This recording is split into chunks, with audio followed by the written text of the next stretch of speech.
el ruido. No existe una definición inequívoca, pero podría decirse que el ruido es un sonido no deseado, que se puede considerar molesto o agradable según la situación o la sensibilidad concreta de las personas. El ruido puede tener efectos negativos sobre la salud auditiva, física y mental, y la pérdida de capacidad auditiva es el problema más frecuente. Sin embargo, por molesto y desagradable que resulte un ruido, no siempre es inútil.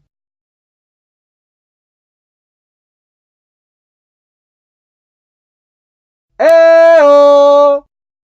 ¡Eo!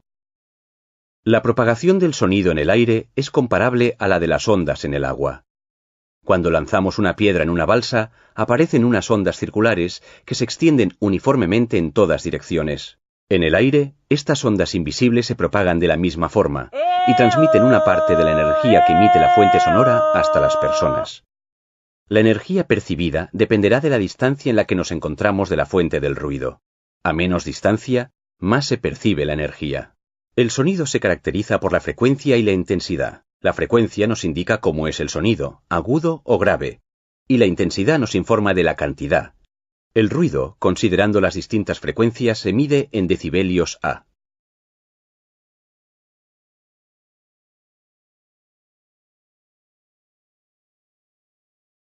La exposición a niveles elevados de ruido puede provocar la pérdida temporal de la capacidad auditiva, un efecto que se conoce con el nombre de fatiga auditiva, y que se recupera con el descanso sonoro, cuando no se han producido lesiones del nervio auditivo. Si la exposición al ruido ha sido elevada en intensidad y tiempo, o ha habido una fatiga prolongada sin tiempo de recuperación, se puede llegar a la hipoacusia o pérdida de audición permanente.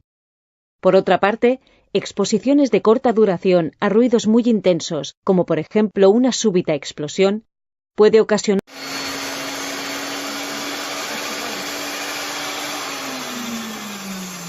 la rotura del tímpano. Para determinar los efectos sobre la salud de los trabajadores, se deben considerar la intensidad y la frecuencia del ruido y el tiempo de exposición. La legislación actual reconoce la hipoacusia como enfermedad profesional.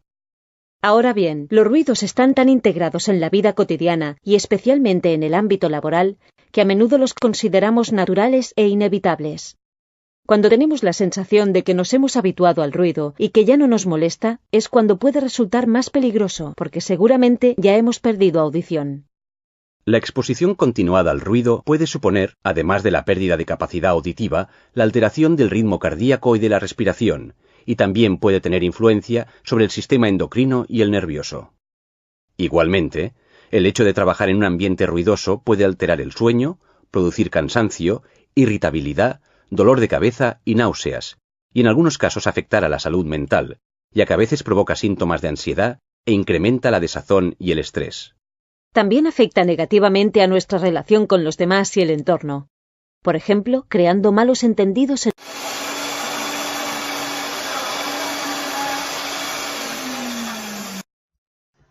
Capítulo 1. Disposiciones generales. Dentro de este capítulo, en el artículo 1 encontramos las definiciones. ¿Qué es emisión de ruido? Es la presión sonora que genera en cualesquiera las condiciones trasciende el medio ambiente o el espacio público. Corresponde a la emisión sonora de una fuente específica. Ruido ambiental. Es el ruido de todas las fuentes combinadas presentes en un determinado entorno o en una zona. Ellas incluyen el ruido generado por las industrias, el ruido del tráfico, los animales, la música, entre otros. Ruido específico.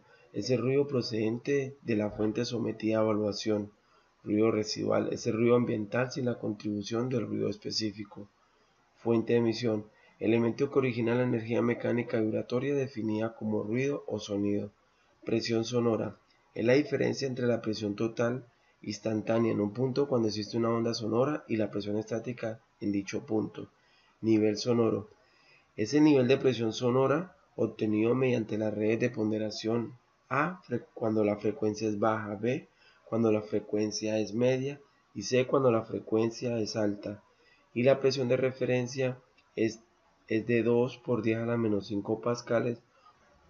El nivel de presión sonora se expresa en decibeles y se calcula mediante la siguiente ecuación, donde hay una base logarítmica donde P corresponde al valor cuadrático medido de la presión sonora sobre 2 por 10 a la menos 5 pascales.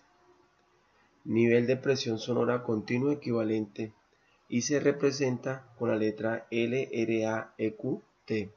Es aquel nivel de presión sonora constante expresado en decibeles que en el mismo intervalo de tiempo contiene la misma energía total que el ruido medido. Decibel, unidad dimensional utilizada para expresar el logaritmo de la razón entre una cantidad medida y una cantidad de referencia. Se utiliza para describir los niveles de presión, de potencia o de intensidad sonora.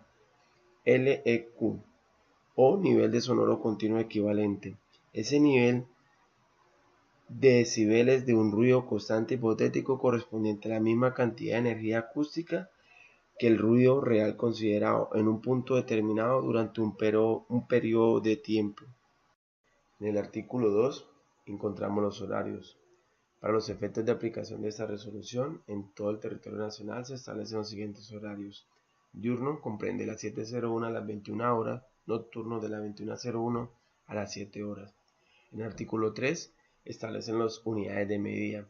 Para la presión sonora se debe expresar en pascales y los niveles de presión sonora se deben indicar en decibeles. Las medidas deben indicar el filtro de ponderación frecuencial utilizado. Con la letra A cuando la frecuencia es baja, con la letra C cuando la frecuencia es media y con la letra D cuando las frecuencias son altas.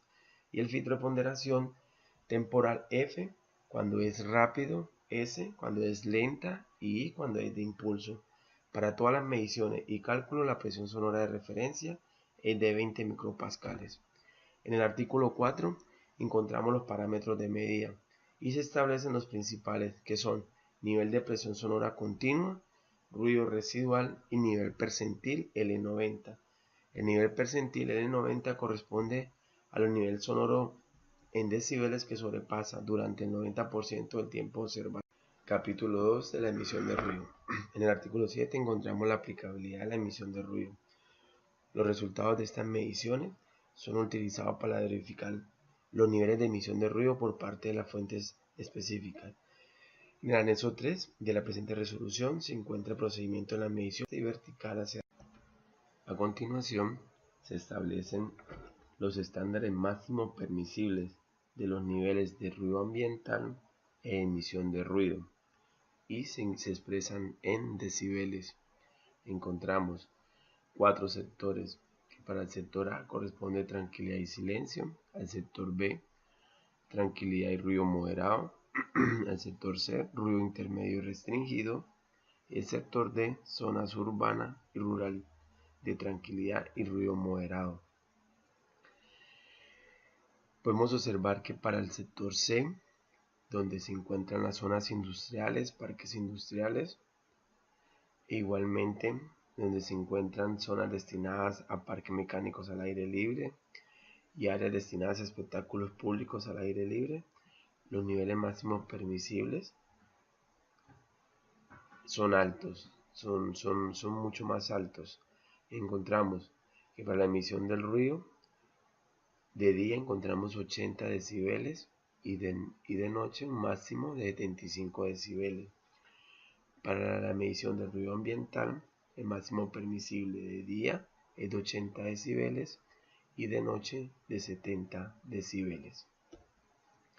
Capítulo 4 de los equipos de medida y las mediciones. En el artículo 18 encontramos los equipos de medida. La selección de equipos de medida se debe hacer de manera que tenga la capacidad de medir el nivel de equivalente de presión sonora con ponderación frecuencial A, directa o indirectamente. Los equipos que se utilizan son los sonómetros de tipo 1. Cada equipo de medida debe estar dotado de un pistófono o un calibrador, una pantalla antiviento y un trípode para su montaje. En el artículo 19 encontramos las calibraciones.